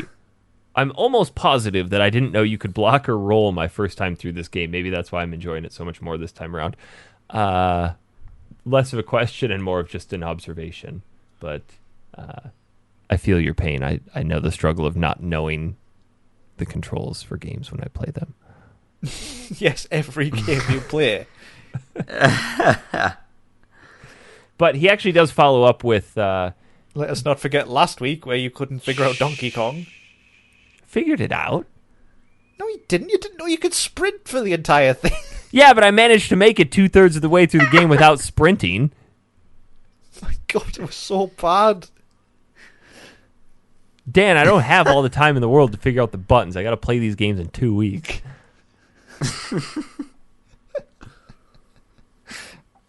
I just don't understand because it's literally the first thing I do. I just try all the controls. No, I don't. I play the game. I don't waste time. He follows up with a question. Did you all feel like there were too many abilities and commands to keep track of here? Yes. Yeah, especially when just basic square does most of the work. I've I've played worse. Like Batman? No, like Monster Hunter World is unnecessarily complex, but it was all right. It's just hack and slash really in it. I felt they needed to either have block or roll. There was no need to have both.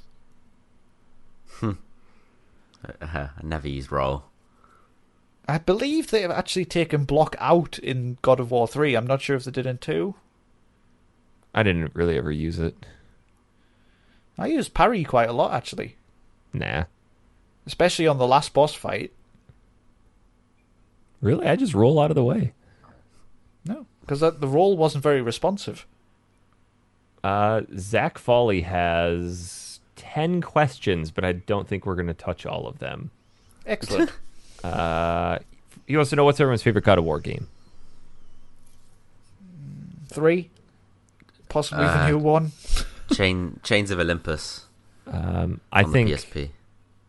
I'm with Tom. I'm going to probably go with the PSP versions. I like They're both. really of them. good. Interesting Yeah. choice. Yeah, the Ghost of Sparta is just friggin' fantastic. Yeah, I'd like us to go back to those at some point. That'd be great. I really like Ghost Attack of Sparta. That was great, that one. Yeah. He wants to know, what difficulty did everybody beat it on? Tom didn't beat it. Dan played it on easy. and then I I played played it on on normal. I played it on God mode with reverse controls and beat it. With a joystick. Yeah, yeah. I played it on normal, thank you very much. Let's see. We talked about the Muse keys. Apparently, there's 4 Muse keys. I only found 2. Anybody tried on God mode? No. Hell no. Yeah, I don't think. Hell Apparently, no. when you get to the end for that final battle, it's just blind sheer luck. I imagine that is, like, difficulty on old games is kind of unfair just for the sake of being unfair. Yeah, more common. Dan, you played this on the PS2, so you probably wouldn't know, but Tom, did you notice with the HD versions how jarring it was going from like the remastered 720p graphics to the 480i cutscenes? Yeah, because especially when you finally kill the Hydra, it very quickly cuts to the 4:3 ratio. Yeah, it's so And grainy. Feels kind of weird, yeah. And a couple of weird drops in frame rate too. I every say now I and again. thought they would have redone the cinematics as well. No, it actually didn't get very good reviews, the remaster, for those reasons. Like Clearly not handled by Blue Point Games, because they do everything. oh, those guys are great. Mark Marcheschi, these games were the first I was cool with just watching a friend play with no desire to play it myself. And that friend would watch me play Shadow of the Colossus. Is there a game series any of you merely only watched someone in person play? Yeah, weirdly, I used to watch a friend of mine play the Monkey Island series. Huh. They were fun to watch. I suppose those are a little Secret bit more Monkey Island cinematic. series. Yeah. I think I've always been more of a player than a watcher. I think the ones that people have watched me play the most have been RPGs. Oblivion, because I was playing that when Christy and I were first dating, and she would just come over and just watch me play. She's like, "Can I come over and watch you play Oblivion?" I'm like, "Yeah, yes, absolutely, you can." And then I had a friend who had Tomb Raider Legend on the Xbox 360. I played through it, and he said, "Can you finish it in 4 hours?" And I was like, "Probably." So we sat for 4 hours, and I played through the entire thing. jeez, It was quite impressive, actually. Probably a speed run there. I should have recorded it. my sister used to always watch Resident Evil games. That was kind of our thing when the new ones would come out. We'd get together and play those in one sitting overnight. Nice. Let's see. Jeremy Sanford. Okay, seeing as God of War is a PS4 exclusive, it got me thinking, what's one thing you guys love and one thing you hate about each console in this generation? Xbox One, PS4, and Switch. Well, we probably will be biased in this because none of us have an Xbox One. So, but the one thing the Xbox One has going for it, as far as I'm concerned, is backward compatibility. And the Game Pass. Yeah, that's fantastic Oh, yeah. value. It's, to be honest, though, watching how many games are hitting that backwards compatibility list has got me wanting to buy one. Me too, kind of, because I have a lot of Xbox 360 games. Well, watching Zach post those Morrowind pictures, like, I really want to play Morrowind again. Guys, can we do that for next week? We got enough time. No, we don't. Oh, that's a big game, Eric. That's huge. Well, yeah, we have a week. No, that's crazy. I mean, we have jobs. You don't. Didn't you quit? Oh, I've still got 2 weeks left. Mike moved. He's not working right now. Okay, he can do Morrowind. Dan's... Solo show. Yeah. Oh, God. My job's just basically editing Eric's head onto pictures. Yeah. Okay, so what do you hate about the Xbox then? Let's cover that first. A lack of exclusive games. Yes. Lack of just games. I think that's the only reason. I'll walk I into just- Target and just walk down the Xbox aisle and go, not a single thing here that I would actually want to play. I also just prefer holding a DualShock 4. Which is odd Yeah. because I think most people would fall on the other side of the fence. I've never actually tried the Xbox One's controller. It's just basically the same as a 360. Yeah. I I liked like the 360 controller. Yeah. It was better than the PS3 controller. The 360 one. The triggers and stuff and everything. Okay, PS4. Well, I like the game library, and I would say I dislike the lack of backward compatibility. I would go with that. I would also say I'm kind of this is more for the Pro. How it's not native 4K and it doesn't have the Ultra HD Blu-ray player in it, And get rid of the touchpad on the controllers. and the stupid light. Yes. God. I understand This is that's for the taking VR, a battery. but just give me the option to turn it off, and put like a little red dot on the top that I know that it's on. That'll Can't blink you turn when it it's off about to now? die. I'm sure they added that option. No, you can dim it. Yeah, I dim it, but that's it. I always love it when you see people playing on a PS4 on the telly, and the light's never on. You're like, yeah, that's not on. I'll always notice it, and Crystal's like, "You're such an idiot." And I'm like, it's not on. They are playing nothing. And that's why they're getting paid millions, because they can act like they're playing nothing. The Switch, I would say, I love the portability of having a home console, but I hate the battery life. I haven't had too many problems with the battery life. I love the portability. I hate that it doesn't have Bluetooth. Oh, for Bluetooth headsets? Yeah, all my headphones are Bluetooth. Wait a minute. Are you sure it doesn't? Yeah, 100%. Huh. It has some sort of Bluetooth, because obviously that's how the Joy-Cons are working.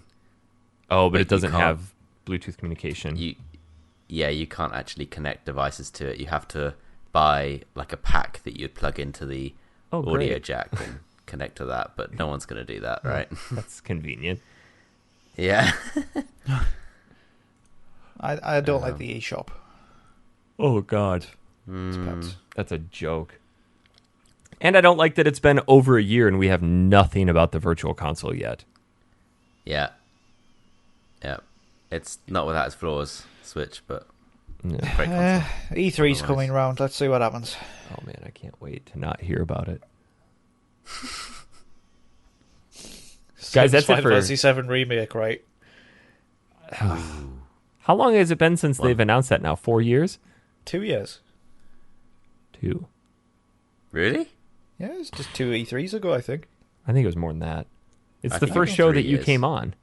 It wasn't. that It was Tom 2 was on. E3s ago, and then the year, the end was of my that year, first they show. had a trailer at the PlayStation Experience. Are you sure? And I'm pretty certain. Episode 55. It was 3 years ago. Was June, it? Yeah, June 2015. Oh, dear me. Yeah.